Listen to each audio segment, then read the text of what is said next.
से ऐसा पाप किए हैं जो आपका इस जन्म में जो छोटा मोटा कष्ट मिल रहा है उससे आपको नरक भी भोगना पड़ेगा और अगली गंदी योनि भी मिलेगी। अगर छोटा मोटा कोई पाप है तो छोटी मोटी घटना में निपट जाएगा। हाँ, बस ये तो आप थोड़ी निर्णय करेंगे।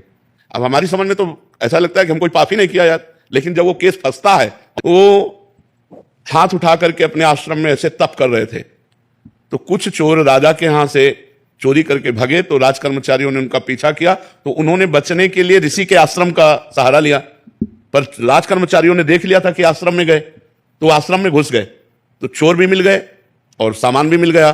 तो राज कर्मचारियों को लगा ये बाबा जी का ढोंग कर रहा है, मांडव्य ऋषि को ये चोर रखता है और चोरी करवा करके ऐसा उनको भी बांध लिया।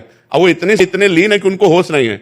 राजा के पास गए, राजा ने तुरंत आदेश कर दिया सबको सूली पे चढ़ा दो, तो सबको सूली पे चढ़ा दिया और मांडव्य ऋषि को भी सूली पे चढ़ा दिया। होश आ गया, जब होश आया तो पद्मासन लगा के बैठ गए सूली पे। वो तो महापुरुष थे, जो अन्य चोर थे वो मर गए थे। अब जब अन्य को सजा देने के लिए वहां लाया गया तो जो ही देखा पद्मासन में तो भाग के गए, उनका कोई महात्मा सूली पे चढ़ा। तो महाराज मुझे क्षमा कीजिए, मुझे पता नहीं था कि आप हैं, हम तो ऐसे समझा। तो उन्होंने कहा मुझे आपसे कोई बात नहीं करनी, सूली से निकालो मुझे, मैं सीधे धर्मराज से बात करूंगा जाके कि मैं तपस्या कर रहा था, मुझे ऐसा दंड क्यों मिला। क्योंकि कोई भी बिना अपने कर्म के दंड नहीं पा सकता, ये पक्का सिद्धांत है। तो सूली निकाली गई, धर्मराज के पास गए और धर्मराज से कहा कि मैं तुम्हें दंड देने के लिए आया हूं, कर्म में मेरा क्या दोष था। तो उनका महाराज कोई दोष ना, फिर मुझे सूली की सजा क्यों मिली।